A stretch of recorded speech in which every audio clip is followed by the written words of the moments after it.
Assalomu alaykum. Ijtimoiy tarmoqlarda bizni kuzatib borayotgan obunachi do'stlarimiz. Bugungi chislo 2025-yil 5-iyun sanasiga mana Valovoy gilosi mana tugadi. Mana oxirgi teri mana kalibrlar 30, 28, 30, 32 gacha bo'lib ketgan. Video qo'yishdan maqsad gilos emas, video qo'yishdan maqsad sizlarga hozirgi kunda yangi texnologiya bo'yicha ishlash. Sabab gilosda oxirgi terim bo'lgan kundan boshlab 10 kun 15 kun ichida daraxtlar juda ham och qolgan. Bular o'g'itini yeb ishlab bo'lgan bo'ladi. Daraxtlar ochligini, o'rnini yo'qotgan o'g'itlarni joyiga to'ldirish maqsadida hozirgi birinchi solinadigan dorimiz Superfosfat dorisi bo'ladi. Buni solishdan maqsad bunda fosfor bor, natriy bor, kaliy bor, magniy sulfat moddalari bor. O'sha daraxtlar meva bo'lgandan keyin bu moddalar yetishmovchiligi daraxtda boshlanadi. Shuni hisobiga gilos sotib bo'lgandan keyin reski puliga yo mashina yoki uy olmasdan birinchi bo'lib обязательно daraxtni o'ziga qaytarib solish kerak bo'ladi. Gektariga 600 kilodan 1 tonnagacha solishlarini maslahat beraman, chunki birinchi обработка ishimiz shu bo'lishi kerak. Shunda daraxt yil davomida meva olib bo'lgandan keyin yo'qotgan energiyasini joyiga tiklash uchun aynan bu narsa birinchi etapda kesishdan ham oldin bu narsa kerak bo'ladi.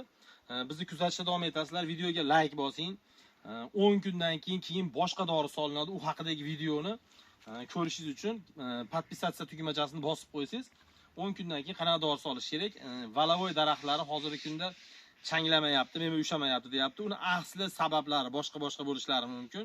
Birinchi navbatda uni joyida, qarovini joyiga olib borish kerak. Keyin agar o'shanda ham meva qilmaydigan bo'lsa, unda xatolik ob-havoda tushmayotganligidan bo'ladi. Kuzatishda davom etasizlar do'stlar. Men sizlarga hozir buni ichki ko'rinishi haqidagi videoni qo'yamiz. Yaqinroqdan ko'rsating. Superfosfat dorisi arzon dori hisoblanadi. 100 minggacha bo'ladi. 100 ming, 100 ming atrofida bo'ladi. Bu tomonida ekan. Pauza qilishdi. Ichki ko'rinishi shunday holatda e'tibor berib ko'rishlaring mumkin. Bunda gilos daraxti uchun kerakli elementlar bor. Bu birinchi bosqichdagi dorilash tizimi bo'ladi. Bu dorilash tizimi ariqdan suv beradigan bog'larda effekt beradi. Tomchilab sug'orishdan texnologiyasidan foydalanadigan bog'larda tomchilash texnologiyasini o'zida dori solib oqizadigan bochkalari bo'ladi. Uni o'z texnologiyasi va uni dorilash tizimidagi dorilari ham bundan tubdan farq qiladi. Bu ariqdan suv ichadigan O'zbekiston Respublikasida 70% oddiy aholi aynan xuddi shu tizimdan foydalanadi. Bu videoni qo'yishdan maqsad shu tizimdan foydalanib qanday qarashni bilolmayotgan do'stlarimiz qiynalmasliklari uchun bu videoni qo'yapmiz. Gektariga 600 kilodan 1 tonnagacha mevadan keyin 5 kun ichida обязательно solish kerak bo'ladi. Videoga like bosib qo'yamiz. Manfaatli bo'lishi uchun videoni gilos bog'i bor tanishlarga jo'natib qo'yasizlar do'stlar. Sizlarga hozir yana video qo'yamiz.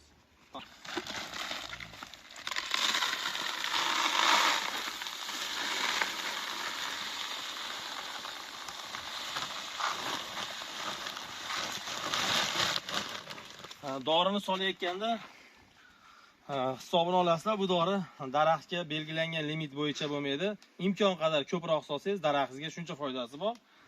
Biz 1 gektar maydon uchun 750 kilo dori solishga qaror qilganmiz. Bu yilgi plan bo'yicha hosil ko'p bo'lgani uchun yerda ozuqa juda ham kam bo'lib ketdi. Hozirgi navbatda xuddi shuni qanday solish haqidagi video ko'rsatib davom etamiz. Agatiga yoppa solinadi. Uzmasdan.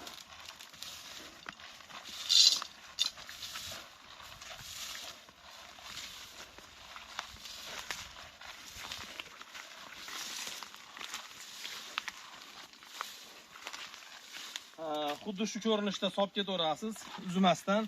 Chunki voyaga yetgan daraxtlarda daraxt ro'parasidan boshqa bir-biriga o'tgan joyda ham tomirlari ko'p bo'ladi. Shu sababli agatini ichiga to'ldirib, to'ydirib dori solishingizni maslahat beraman. 15 yoshdan katta bo'lgan daraxtlarda 2 tonnagacha solsa bo'laveradi. Sharoitga qarab, pulga qarab bemalol so'raveradi. Solgan saringiz bu o'ziga kuchni ko'proq oladi, sizga ko'proq javob qaytarishga harakat qiladi. Videoga like bosamiz, giloslarga ham bittadan like bosamiz do'stlar. Kuzatishda davom etasizlar.